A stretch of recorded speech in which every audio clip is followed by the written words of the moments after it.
Hello everyone, welcome back to another episode of Here to Help, where I'm here to help you upgrade your health, specifically through the lens of your digestive system. This is our second episode of this, and I hope the first one was well received, where we talked about the immune system. Today I'm going to talk about something that might be too obvious: fiber.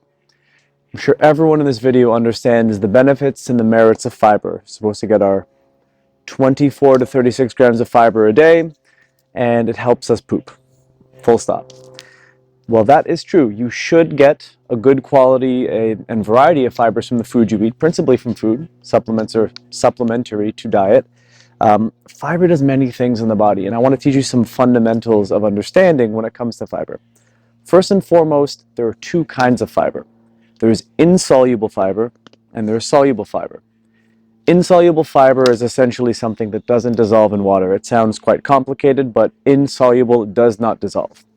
Soluble fiber, on the other hand, dissolves nicely in water, and if you've ever put TruFiber in a glass of water and stirred for long enough, it actually totally dissipates into the water, and the water only has a slightly murky remnants of the fact that there's something in there.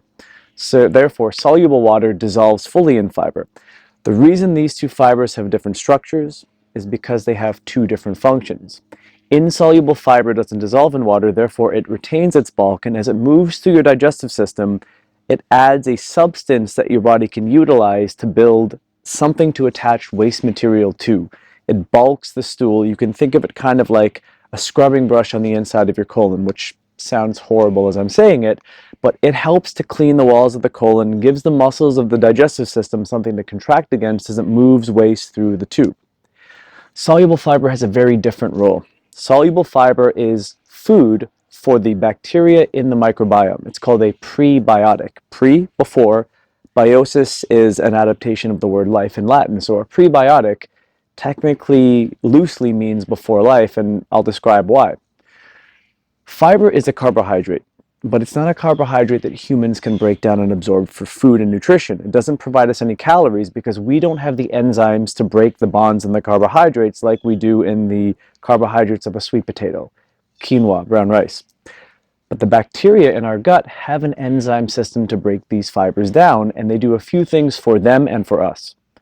Number one, they act as a direct food source for the microbes, so they can give birth to other microbes, daughters and granddaughters, so on and so forth, so that the healthy bacteria in your system have the ability to sustain being a part of the population of your microbiome. Secondly, these fibers get converted into things that are beneficial for us. They're called postbiotics. So you have a prebiotic, which is the fiber. You have a probiotic, which if I could hold a microbe, which I am in my hand, but they're so small you can't tell. But a microbe is the probiotic that interacts with the prebiotic that creates a postbiotic. I didn't think you'd have to prepare for learning math today, but apparently you do. A postbiotic is something that either benefits the local environment of the microbiome or something that benefits the systemic environment of us, the human, because the microbiome is an organ that lives inside of us, and the healthier the microbiome, typically the healthier we are, the better the profile of microbes that live in the microbiome, and the healthier the food sources also typically reflect positively in the health status and the operation of the microbiome.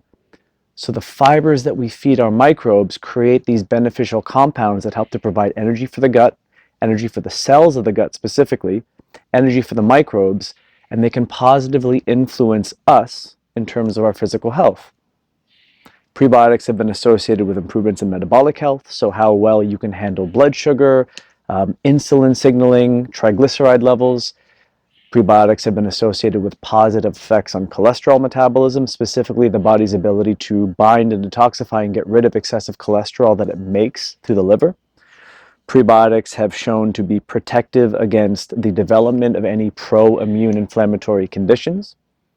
And in some cases, they're even saying that prebiotics have the ability to connect to improving the health of the different axes that connect to the gut. So we have the gut-brain axis, we have the gut-lung axis, the gut-heart, the gut-skin axis.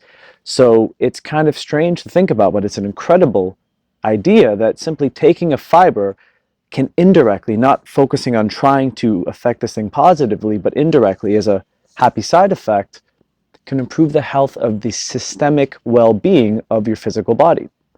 So how do we make sure that we're getting prebiotic fiber? How do we know how much we're supposed to take? Do we even know that there are certain prebiotics we should or shouldn't focus on? Absolutely. Like I said at the beginning of the video, the most important prebiotic fiber comes from having a diverse background of foods that you eat on a regular basis. Different kinds of fruits, different kinds of vegetables, whole grains, legumes, things that are in their natural, most optimally packaged delivery system that nature gives us. So go to the grocery store, buy things in season if possible, buy things local if possible, organic if you feel that way about your food.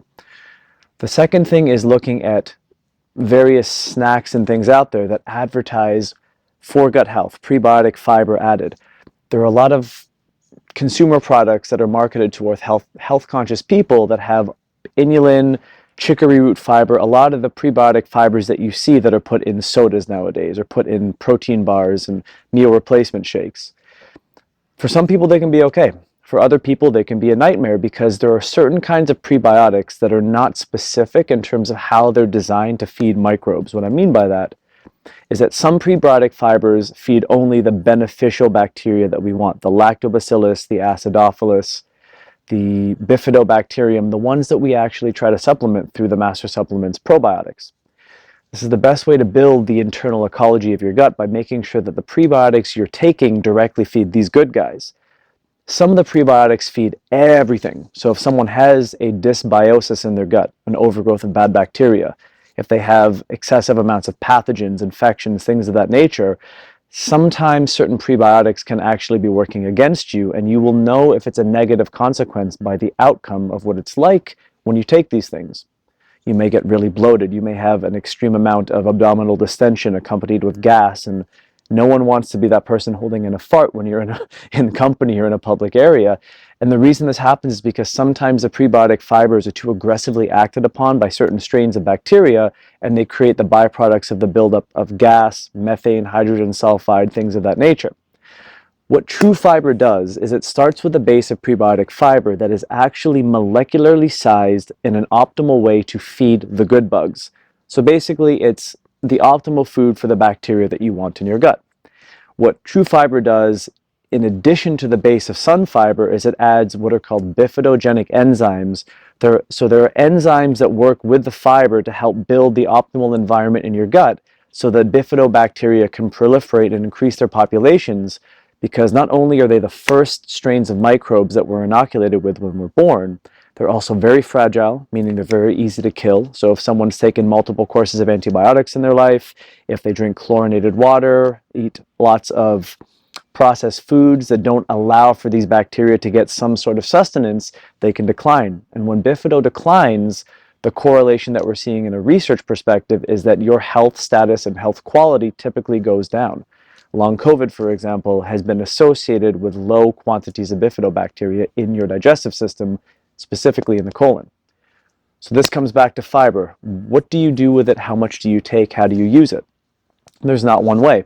If someone has a gentle digestive system, what I suggest doing is starting off with a quarter of a scoop or a half scoop, just to acclimatize yourself to it and also gauge your response. If you're someone who is eating a really healthy, well-balanced diet full of different colored fruits and vegetables, maybe it's something you don't need every day. You take it every other day. There is no wrong decision, and there's also no negative consequence into taking something like this every day, because to me this is a health insurance policy. You may not feel the effects of taking it every day immediately, but over the course of the long term, give yourself weeks or months to kind of look retrospectively at how your health status may have changed. You might notice that your bowel habits are better. You're going more frequently. The quality of your stool is more integral. You're not necessarily having as hard a time passing, or conversely, if you're going too quickly, maybe it's regulated the transit time in your gut, because the average person should be between 16 and 24 hours between the time the food goes into your mouth and it comes out the other end.